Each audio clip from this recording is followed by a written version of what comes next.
এই সেই কপোতাক্ষ নদ।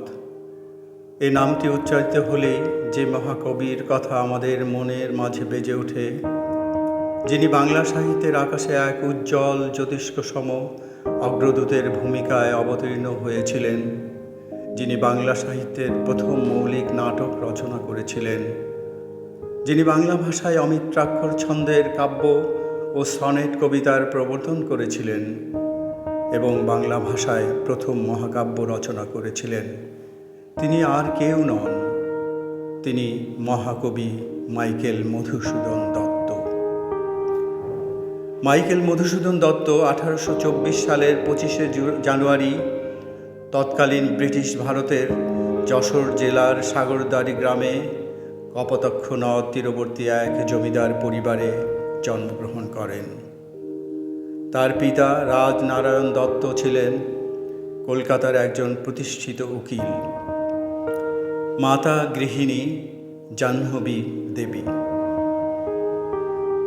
7 বছর বয়সে তিনি কলকাতা যান। সেখানে স্কুলের লেখাপড়া শেষ করে 1833 সালে তিনি হিন্দু কলেজে ভর্তি হন। হিন্দু কলেজে অধ্যয়নের সময়ই মধুসূদন কাব্যচর্চা শুরু করেন। তৎকালীন ইংরেজ শাসনামল, তাদের সভ্যতা, লেখাপড়ার পদ্ধতি ইত্যাদি দ্বারা তিনি ভীষণভাবে প্রভাবিত হন। প্রচুর ইংরেজি সাহিত্য পাঠ করার ফলে তিনি বায়রন, মিল্টন প্রমুখ কবির কবিতা দ্বারা অনুপ্রাণিত হন। তখন থেকেই তিনি বিলেতে গিয়ে ইংরেজি ভাষায় কাব্য রচনা করে বড় কবি হওয়ার স্বপ্ন দেখতেন। সম্ভ্রান্ত কায়স্থ পরিবারে দত্ত বংশে জন্মগ্রহণকারী মধুসূদন ছোটবেলা থেকেই নিজ ধর্ম, সমাজ, প্রথা, গ্রামের চাষাভূষাদের খুব একটা পছন্দ করতেন না, যার ফলশ্রুতিতে তিনি 1843 সালে নিজ ধর্ম ত্যাগ করে খ্রিস্ট ধর্ম গ্রহণ করত নামের পূর্বে মাইকেল শব্দটি যুক্ত করেন। ধর্মান্তরের কারণে মধুসূদন তার পিতা, মাতা ও আত্মীয় স্বজনের নিকট থেকে বিচ্ছিন্ন হয়ে পড়েন।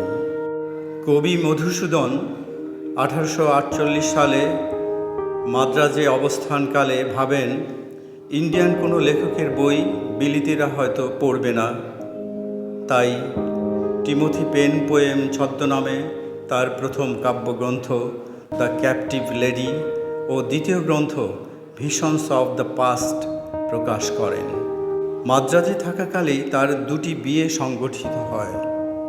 তিনি প্রথম ভারতীয় যিনি রেবেকা ম্যাকটাভিস ও হেনরিয়েটা সোফিয়া হোয়াইট নামে 2 শ্বেতাঙ্গী রমণীকে বিয়ে করে সংসার করেন। 1858 সালে মধুসূদন পাশ্চাত্য রীতি অনুসরণ করে রচনা করেন শর্মিষ্ঠা নাটক। প্রকৃত অর্থে এটি বাংলা ভাষায় রচিত প্রথম মৌলিক নাটক। একেই কি বলে সভ্যতা ও বুড়ো শালিকের ঘাড়ের নামে 2টি প্রহসনও রচনা করেন তখন।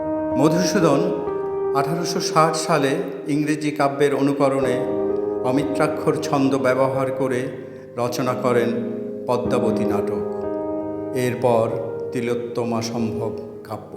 1861 সালে রামায়ণের কাহিনী নিয়ে একই ছন্দে রচনা করেন বাংলা ভাষায় রচিত প্রথম মৌলিক মহাকাব্য, যা তার সর্বশ্রেষ্ঠ কীর্তি, মেঘনাদ বধ মহাকাব্য।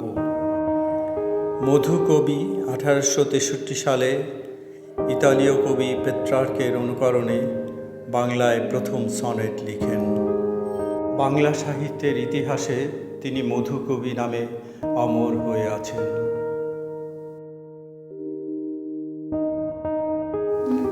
সতত হে নদ তুমি পড়ো মোর মনে, সতত তোমার কথা ভাবিয়ে বিরলে, সতত যেমতি লোক নিশার স্বপনে শোনে মায়া মন্ত্রধ্বনি, তব কলকলে জুড়াইয়ে কান আমি ভ্রান্তির ছলনে। বহু দেশে দেখিয়াছি বহু নদদলে, কিন্তু এ স্নেহের তৃষ্ণা মিটে কার জলে, দুগ্ধ স্রোতরূপী তুমি জন্মভূমি স্তনে। আর কিহে হবে দেখা যতদিন যাবে প্রজারূপে রাজরূপ সাগরের দিতে, বাড়িরূপ কর তুমি এই মিনতি। গাবে বঙ্গজ জনের কানে, শখে সখারিতে নাম তার। এ প্রবাসে মজি প্রেম ভাবে লইছে যে তব নাম বঙ্গের সঙ্গীতে।